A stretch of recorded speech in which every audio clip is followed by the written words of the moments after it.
Good day, good morning, good evening, whatever time you are watching this. This is a recorded lesson featuring our lesson 6, current and resistance. So this is in connection, of course, with our previous lesson on electrostatics. Remember the last lesson or last topic that we've had, this lesson na yun was all about electric potential. And it involves moving charges from one place to another. And that involves overcoming a certain electric potential energy, which is what electric potential is. Now, ano bang meron? Bakit ba natin gustong i-move yung charge from one place to another? Well, the answer there is current, because current is actually the movement of charges. So that's the sense kung bakit pinag-aaralan natin yung electric potential. Because without electric potential, current will not exist. So in this lesson, I've divided it into 5 key topics: current and the ampere, resistance and resistivity, Ohm's law, electric circuits, electric power, and energy. So for this first part of this series, we're gonna talk about the first two, which are current and the ampere, and then resistance and resistivity. So just like I mentioned earlier, current is the movement of charges. To properly annotate that, it's not really movement na sinabi or dinidefine madalas. What is said is, or what's being used most of the time is flow. And then ampere here is symbolized also as A. That's the SI unit of current.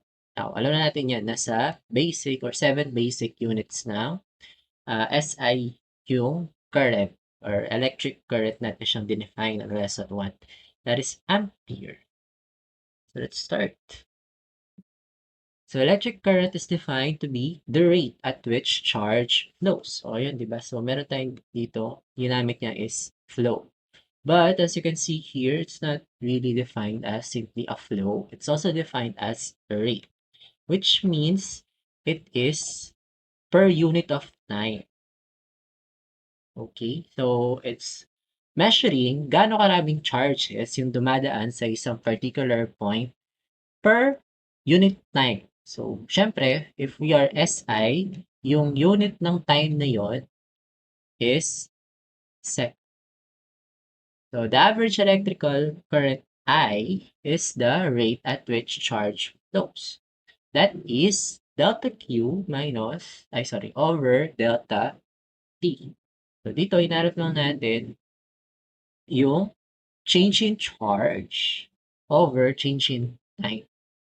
Okay? Pero, I don't wanna dwell so deep here kasi hindi ito yung formula na gagamitin natin to solve for current. Now, I've mentioned before na yung delta means change. Yung delta na sinasabi ko is this triangle. That means change. So that means if change siya, we are finding the difference between the final value and the initial value. So that's Q final minus Q initial, and then ganun din sa delta T. So T final minus T initial. So sinasabi ko lang to for the sake of formality. Okay? Also remember that current is symbolized as I. So it's not symbolized as C as in current. It's symbolized as I. So remember, di ba, yung C natin, it's being used already as a unit for charge, which is coulomb. Remember that. Delta Q is the amount of charge passing through a given area in time delta T. Next. So the SI unit for current is the ampere, just like I mentioned earlier. That's named after the French physicist André-Marie Ampère. This guy over here. Nababalikan natin si Ampere on our lesson on magnetism kasi the significant work niya actually is credited on magnetism. So, yung discovery niya actually ng current may connection with magnetism. Um, Di ko muna sasabihin kung ano yung connect nila. So, para na yun sa lesson natin sa magnetism.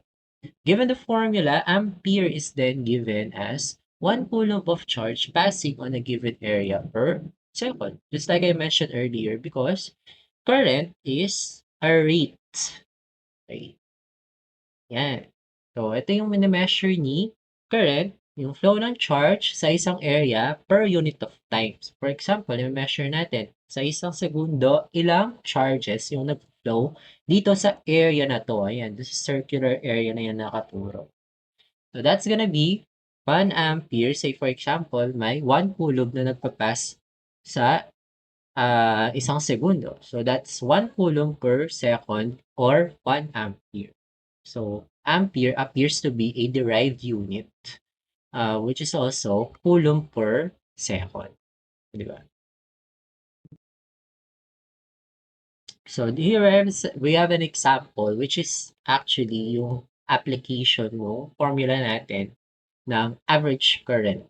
What is the average current involved when a truck battery sets in motion 720 coulombs of charge in 4 seconds while starting an engine?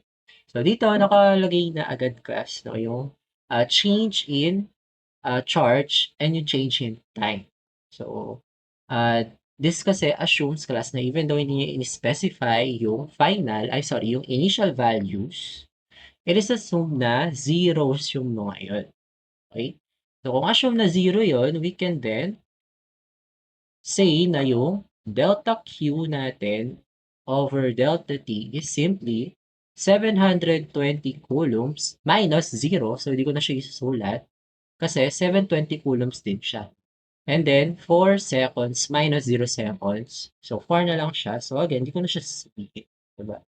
So, this is gonna be 180 coulombs. 180 amperes. My mistake. Okay, next. So, current in a circuit. So, to allow flow of current through a device, there must be a complete path from positive to negative terminals. Dito, we are already assuming na there is actually a source of potential or voltage. Yan. So, for example, dito meron tayong battery ng isang sasakyan where, of course, a headlight is connected. Now, as you can see here, so a simple electric circuit of headlight or a lamp, a battery, and a switch. So, ito yung battery, headlight, and then meron tayong switch dito. This one, switch. Yan. So, kapag ka-class naka-close yung switch natin, yan, magpo-flow yung current natin because that gives it a closed path na sinasabi dito or complete path. Ibig sabihin, meron siyang daanan, kompleto, di ba? Yung current or charges na galing sa positive ng battery natin, maaakomputa siya sa negative. Because syempre, di ba, sabi natin, yung mga um, charges natin are attracted. Yan. So, they long to be on the opposite side. Okay? Kaya, mapupersa siyang mag-flow on the opposite side of the battery. So, mangyayari lang yung complete path when this switch is actually closed. So, sa picture natin, it's actually open. So, supposedly, walang current na magpo-flow dyan. Remember that class na kailangan closed path yung daanan ng ating current para magkaroon class ng measurement. We can express the figure above as a schematic, a graphical representation of a circuit. Now, most of the time, I will call it schematic diagram. Some people just say it schematic. Ganito siya. So, this component will be our battery. This is the switch. So, nothing changed with its drawing. And then, this is our lamp or yung headlight natin. So, current flows from the positive side of the battery and then flows back to that battery's negative side, completing a cycle. That's the current. The direction of conventional current is always represented in the direction that positive charge would flow from the positive terminal to the negative terminal. So, tawag natin yung class when current, and when current flows from positive to negative, conventional ang tawag natin doon class. However, there exists another um, representation of the flow of current, which we call as, which we call as electron flow. So, um, it happened really by mistake. Okay, it happened by mistake that uh, early scientists thought na yung direction actually flows from positive to negative of a battery. But in reality, current flows from the negative side to the positive side. Okay? So, electrons kasi class yung responsible sa current. So, hindi positive charges. Kasi diba yung electrons, sila yung negative charges natin. In reality, it's electron flow, which is the flow of current from negative to positive. However, and dahil na-establish na lahat ng laws or majority ng laws before in conventional current, yan, there are books or references still using it even though hindi siya kapareho ng sa reality.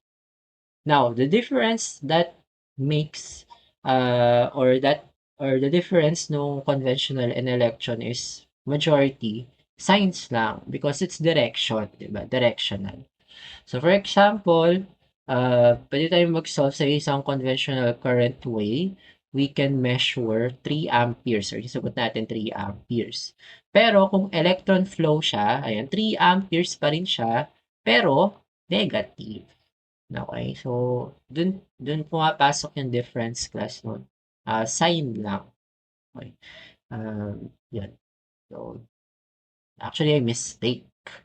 But it's kind of irreversible. Kaya ngayon, since inconvenient na to make that change, what happens is you'll find uh, electronics and electricity books that are in conventional current version and electron flow.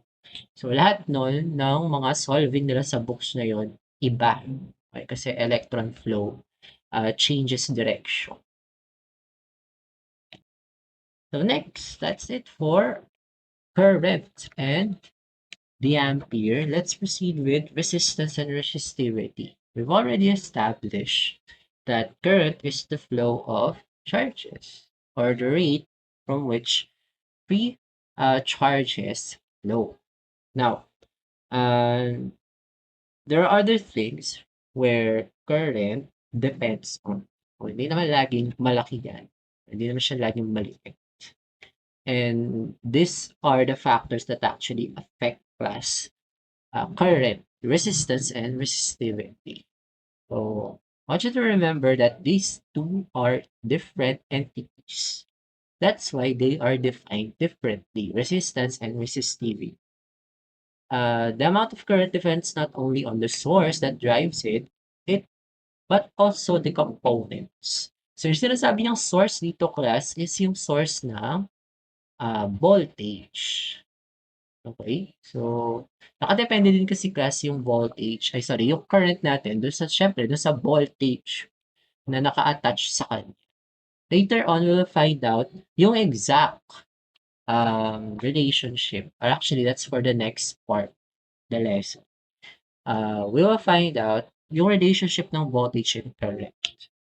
This time, we will talk about the relationship or the effect of resistance on the amount of current flowing on a circuit. Materials are able to resist the flow of charges. The measures of how much a material resists the flow of charges is known as the resistivity. This sentence is actually saying already kung ano yung effect ng resistance and resistivity sa flow ng current. It resists. Ibig sabihin, pinipigilan niya. So, ibig sabihin kung mas mataas kasi yung resistivity and resistance ng isang material, mas less yung flow ng charges na meron dun sa material na yun. Okay? So resistivity is an intrinsic property of a material. It is not affected by changes in physical dimensions. When we say it is an intrinsic property of a material, depend siya mainly on the chemical composition of that material. And hindi siya naaapektuhan ng, sabi niya dito, physical dimensions. So, ano yung physical dimensions na yun? Puwedeng, length o mass, okay, weight, temperature, etc. Okay? Ayan, hindi pala temperature. Okay? Yan, length, mass. Okay? Majority length yan class. Okay? Even area class. Yan, area. So, kahit pa class, liitan natin yung isang material, bawasan natin siya. Okay? Ayan. Ibahin natin yung shape niya, ganyan. Hindi maapektuhan noon yung resistivity ng material na yun. So, say for example, ayan. So, yung meron tayong isang metal wire gawa sa copper. So, hindi nakadepende yung resistivity ng wire na yun plus dun sa length niya. Nakadepende lang yung resistivity niya dun sa material kung saan siya gawa, which is copper. Chemical composition. The resistivity of a material is a measure of how strongly a material opposes the flow of electric current. The symbol for resistivity is the lowercase Greek letter rho, and the resistivity is just the reciprocal of electrical conductivity, which is given by this formula, where rho is the resistivity and sigma is the conductivity. And sigma yun. Okay? So reciprocal lang siya. That means, so we will divide 1 by that value, which is conductivity. Yun yung resistivity. Diba? Yan. Madali lang. So the conductivity of a material is a measure of how strongly a material allows the flow of electrical current. Now remember, earlier we defined resistivity as how strongly a material resists the flow of current. So simply put na yung conductivity is simply the opposite of resistivity. Hence, we are just getting its reciprocal because it's the complete opposite of conductivity. So the unit of resistivity in SI units is the ohmmeter. So here, we are introduced with the unit ohm. This will be discussed later in this lecture, actually, on the resistance part. Okay, next. We have here temperature dependence of resistivity. So the resistivity of some materials has strong temperature dependence. In most conducting metals, the resistivity increases with increasing temperature. So this only means na kapag daw umiinit yung certain materials or most conducting metals, nag-increase din yung resistivity. Therefore, nagre-reduce plus or nagde-decrease yung capability nila to let current flow through them. Okay? So, syempre kapag mas mataas yung resistivity, mas hindi nakaka-flow yung current natin sa material na yun. The increasing temperature causes increased vibrations of the atoms in the lattice structure of the metals, which impede the motion of the electrons. Yung increased vibrations kasi na yun, class, collides with the flowing electrons. So kapag nagko-collide sila, syempre, bumabagal sila, class. Therefore, nababawasan yung current natin. Nababawasan yung rate at which charges flow at a specific area. Now, we'll not really delve deep on temperature dependence of resistivity. This is kind of complex. We will get back to this temperature dependence on the resistance part. Okay? Yeah. Here, we can define resistance as a measure of how difficult to pass current through a wire or material. So, kanina, yung resistivity, nakadepende lang siya class sa chemical composition ng isang material, di ba? Pero, ayan, resistance, iba na siya. Hindi lang siya nakadepende class sa resistivity or do sa material, but, ayan, nakadepende din yan class sa mismong physical dimensions ng ating wire. Resistance is a characteristic of a wire or component. To calculate the resistance, consider the wire's cross-sectional area A, length R, and resistivity. Okay, mali to class. This is rho. Ayan, kasi resistivity. Okay, so please correct. Ayan, that's rho. You can see here na yung resistance natin, hindi na siya nakadepende sa resistivity but also on physical dimensions such as area and length. So, yun yung primary difference class ng resistivity and resistance. Resistivity, kapag ka sinasolve natin siya, hindi siya nakadepende sa length at saka area ng material. This time sa resistance, nakadepende na siya sa length and area. Specifically, ayan, we can use these three parameters to solve for its resistance. So, this is how it's illustrated. So, yung resistivity, nakadepende siya class kung saang material gawa yung ating wire.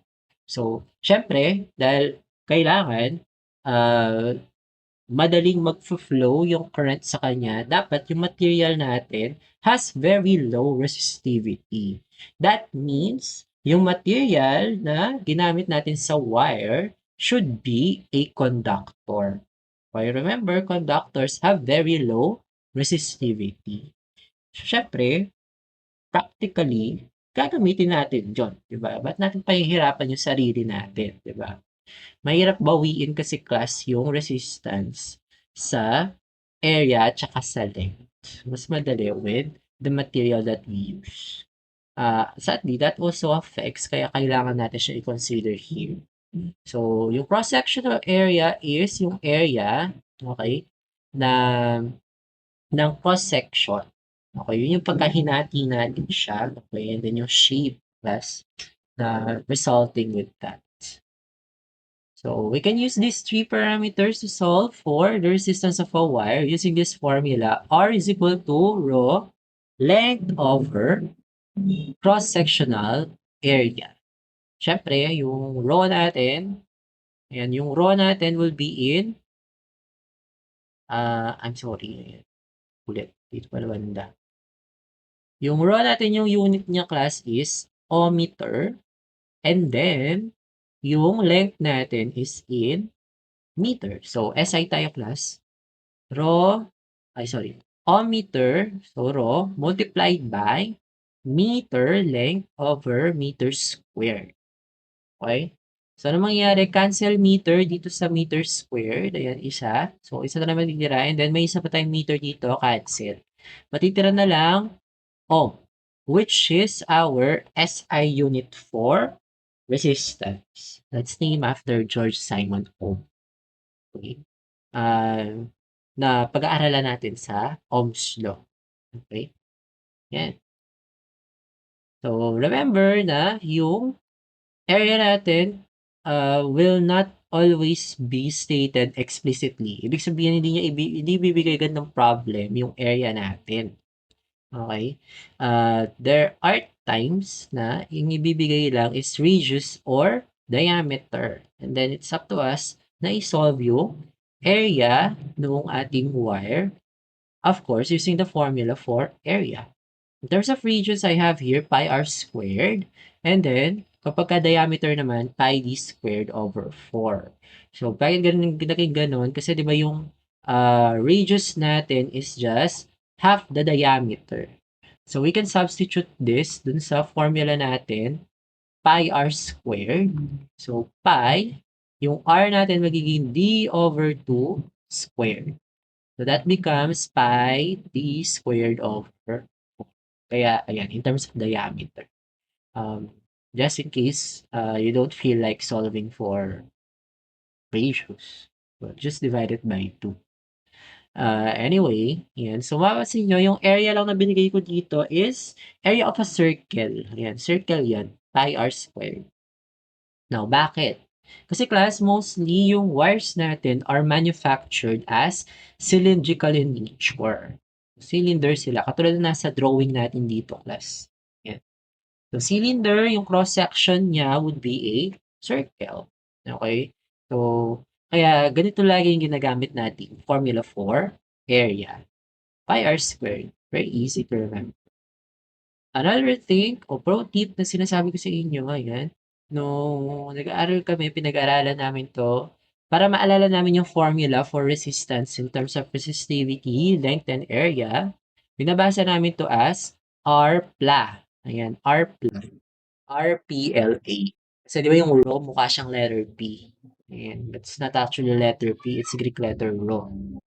Ayan. So, para lang maalala since we have to memorize some formula. So the most common material used to make resistor is carbon. So the resistor is then painted and marked for identification. A resistor has four colored bands, just shown in figure 5.6. Now for us to get resistance, we have to use a component we call as resistors. This is where the fun begins. Again, simula na tayong gumamit ng electronic components and devices. So, resistor yung ginagamit natin to provide resistance sa ating circuits because most of the time, wires are not enough. Okay, wires have actually very low resistance, which is intentional. Siyempre, gusto natin yung wire, lalo na yung mga connecting wires, have very low, almost negligible resistance. Since meron tayong dedicated na mga components to provide the resistance necessary for a circuit. So, yung mga components na yon, tinatawag natin silang resistor. Madaming iba-ibang klase ng resistor class. We're just gonna talk about this resistor na 4-banded, the normal type resistor. Madalas 4 yan, may times na 5. Pero mas common class na 4 bands sila. That represents something, hindi lang sila sadya class, o hindi sila sinasadya. Okay, sadya yan, okay, yung kulay ng ating bands. Now, para natin malalaman kung saan magsisimula, ayan. So, magsisimula yan lagi, yung palatandaan ko dyan class is yung tolerance band. Okay? Yung tolerance band. Kasi, yung tolerance, dalawa lang, okey, yung possible na kulay na puwede niyang i-take, either silver or gold, okey? Ayan. Kasi 'di ba paano kung magkabaliktad yung resistor, eh, 'di mo na alam kung alin yung first at saka second, yung first at saka yung tolerance, 'di ba? Ayun yung pro tip class, yung fourth band, ayan, dalawa lang yung possible colors na i-take niya, gold lang at saka silver. So halimbawa may nakita ka ng band dito sa magkabilang dulo, ayan yung isang dulo red, ayan. So alam mo na ito yung first, okay, ito yung first digit natin, okay. Hindi na siya yung tolerance kasi yung tolerance could never be red. Okay? Yan, so bakit importante na alam natin which is yung first digit and which band is yung tolerance? Because these digits will help us to find out ano yung resistance ng ating component. Okay? So these colors reveal kung ano ba yung resistance ng ating resistor. So without looking do sa packaging niya, basta alam lang natin basahin yung bands, malalaman na natin yung kanyang resistance. We can do it without even using a tester, just by reading these uh, colors ng bands natin. So how does that happen? It's because these bands correspond to certain numbers, particularly these. So bands can take up colors black, brown, red, orange, yellow, green, blue, violet, gray, and white. Para yun sa first digit, second digit, and sa multiplier natin. Whilst tolerance, meron lang dalawang possible, gold and silver. And mapapansin nyo, hindi nangyayari class yung gold and silver dun sa first, second, and multiplier dun sa first natin. Okay, dun sa digits natin dito. Siyempre, para maiwasan natin yung confusion. So, yung digit na sinasabi dyan, okay, para yan sa first and second digit natin. Yan. So, first and second. So, tingnan natin kung alin yung kulay na ginamit sa ating resistor, and then yung digit that corresponds sa titingnan natin dito. And then sa multiplier, para yan sa third band. Then yung tolerance sa fourth band natin. Okay? So, apply natin siya class. So, this example, hanapin daw natin yung resistance ng resistor shown in figure 5.6, which is yung image na kanina pa natin ginagamit. So, from first to tolerance, it's red, black, green, and silver. So, tingnan lang natin yung table kanina to find out ano yung magiging resistance ng resistor na to or ano yung magiging value niya. So, yung first band natin is color red. That corresponds to the digit 2. Yung second band natin corresponds to the second digit. It's black, so it's 0. And then yung third natin corresponds dun sa multiplier or yung exponent ng multiplier natin. So that's times 10 raised to, ayan, kung anong digit yung ating kulay. So it's green, that corresponds to a 5. And then yung fourth natin, which is yung tolerance, it's silver, so it's 10%. That means yung resistance nito would be 2, 0, so 20 times 10 raised to 5 ohms. Plus, minus, or positive, negative, 10%. So, yung tolerance, importante siya because that tells us na yung resistance nito could deviate uh, more or less 10% ng 20 times 10 raised to 5. So, pwede hindi natin ma-measure exactly na 20 times 10 raised to 5. Pwedeng sobra ng 10%, pwedeng bababa ng 10%. So, importante yung tolerance.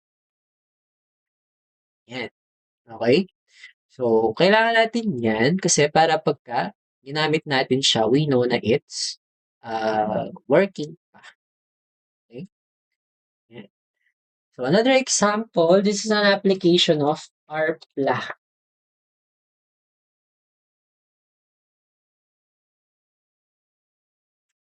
Yan.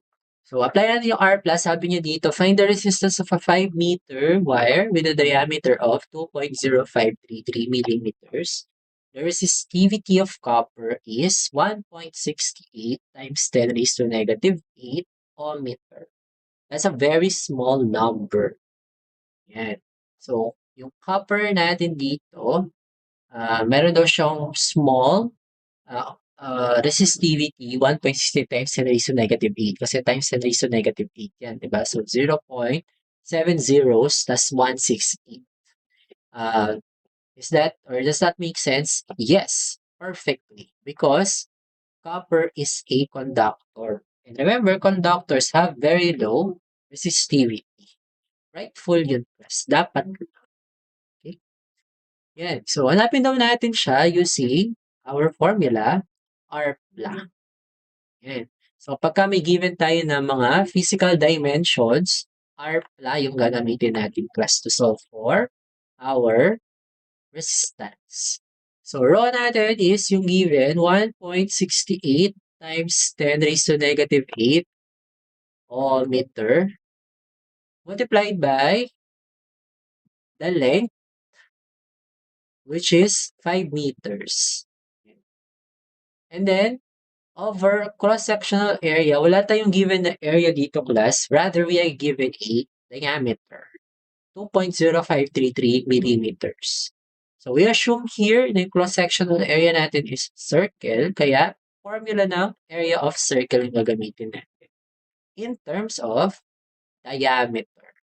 So, pi multiplied by d squared over 4. So, d natin is yung 2.0533 milli. So, times 10 raised to negative 3 meters squared.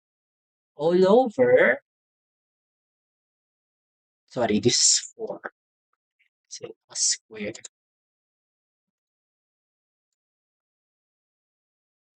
Or,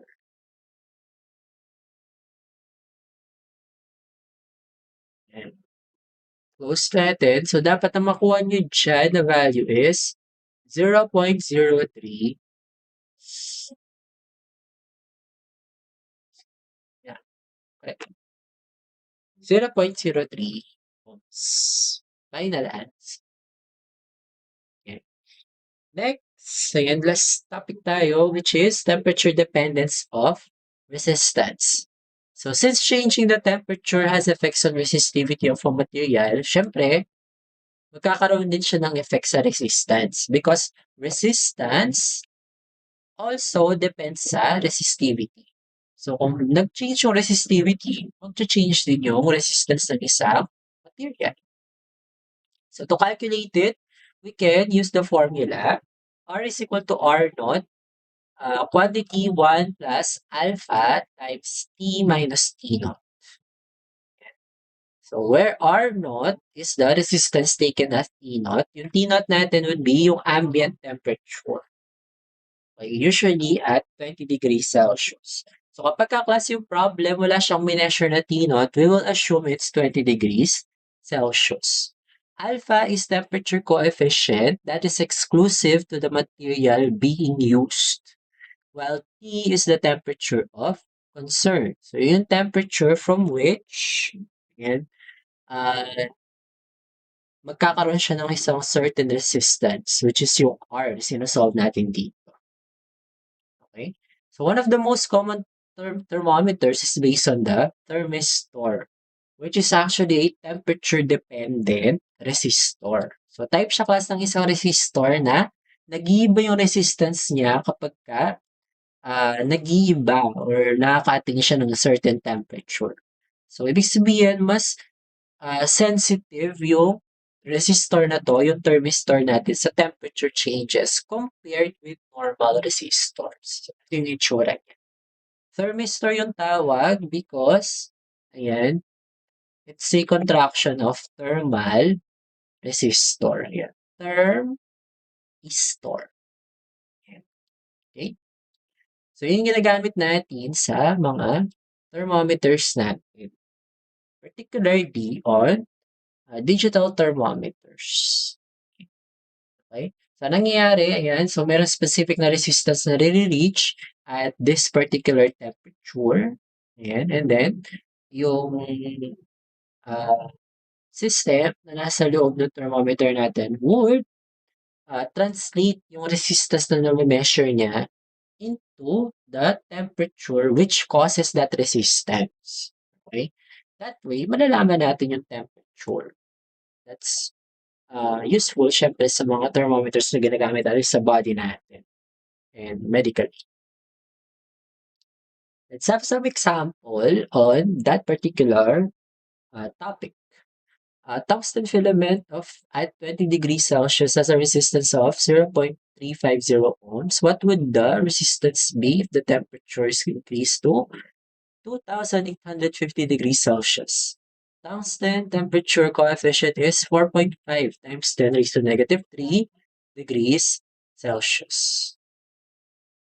So, sagutin natin siya, class. That's gonna be R is equal to R naught multiplied by 1 plus alpha T minus T naught.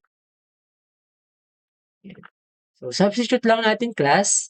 R naught would be yung resistance at T naught. So, T naught natin is 20 degrees Celsius. Yung resistance daw ng tungsten filament at that temperature is 0.350. Quantity 1 plus alpha natin is 4.5 times 10 raised to negative 3 per degree Celsius. Multiplied by, yung T natin would be yung 2,850.